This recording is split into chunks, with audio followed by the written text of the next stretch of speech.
এইটা যদি আপনি চিন্তা করেন, আচ্ছা ঠিক আছে, তারেক রহমান কিভাবে বলবে সেটা তারেক রহমান কিছু একটা বলে টলে সামলে নিবে।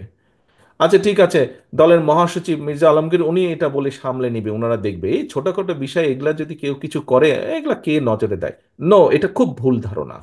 দায়িত্ব আমার একার না, দায়িত্ব স্থায়ী কমিটির সদস্য সকলের একার না, দায়িত্ব আমাদের সকলের। এই দলকে রক্ষা করা, এই দলকে সামনে নিয়ে যাওয়ার, রক্ষা করার দায়িত্ব সকলের।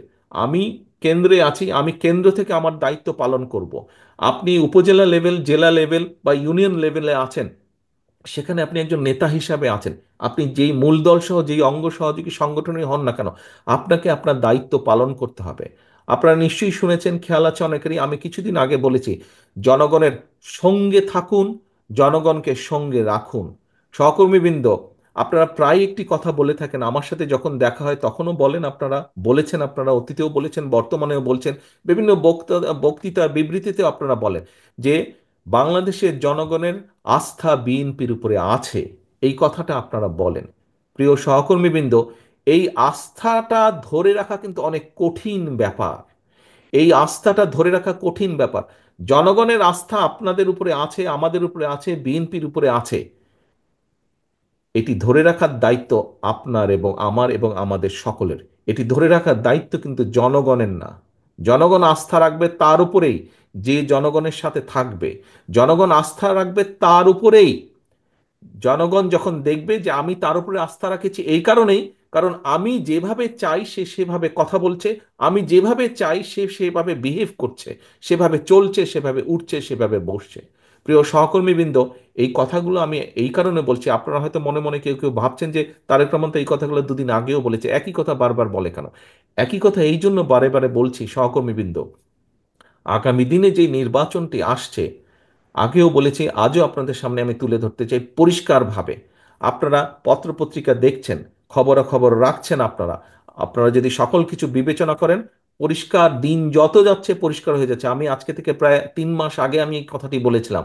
দিন যত যাচ্ছে তত পরিষ্কার হচ্ছে, সামনের যে নির্বাচন এটি এত সহজ না।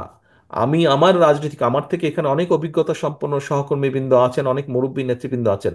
আমি আমার যতটুকু রাজনৈতিক অভিজ্ঞতা গত 30-35 বছরের, এই অভিজ্ঞতার আলোকে আমার কাছে মনে হচ্ছে, সামনের যে নির্বাচন আমরা ফেস করতে যাব, হতে পারে আমাদের একটি প্রধান প্রতিপক্ষ অনেক দুর্বল হয়ে গেছে।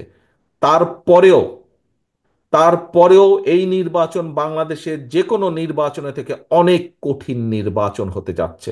অনেক কঠিন নির্বাচন হতে যাচ্ছে, কারণ 20 বছর আগের, যখন মানুষ নির্ভয়ে, কম বেশি নির্ভয়ে ভোট দিতে পারতো, আপনি যদি সেই 2001-এর নির্বাচন ধরে থাকেন, সেই সময় থেকে মানুষের চিন্তাধারা পরিবর্তন হয়েছে, মানুষের ধ্যান ধারণার পরিবর্তন হয়েছে, মানুষ এখন অনেক অনেক সচেতন।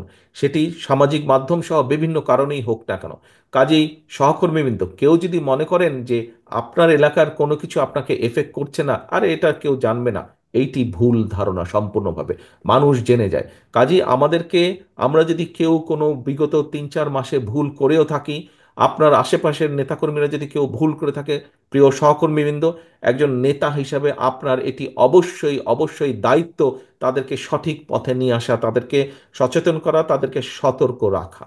আসুন, আমরা যে 31 দফা আজকে আপনাদের সামনে উপস্থাপন করেছি, আপনারা নিজেরা বসে সারাদিন আলোচনা করেছেন, এই 31 দফাকে যদি আমাদের সফল করতে হয়, যে কোনো মূল্যে জনগণের সমর্থনকে আমাদের পক্ষে রাখতে হবে।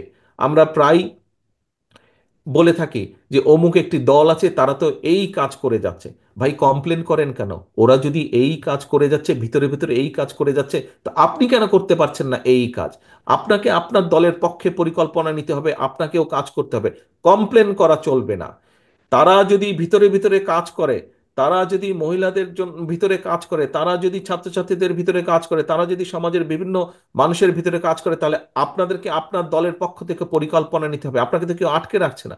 আপনি আপনার এলাকার মধ্যে পরিকল্পনা নেন, কিভাবে জনগণকে আপনার সাথে রাখবেন, কিভাবে জনগণের কাছে আপনার ভালো জিনিসগুলো পৌঁছে দিবেন, কিভাবে জনগণের সামনে আগামী দিনে কি করবেন সেগুলো আপনি তুলে ধরবেন।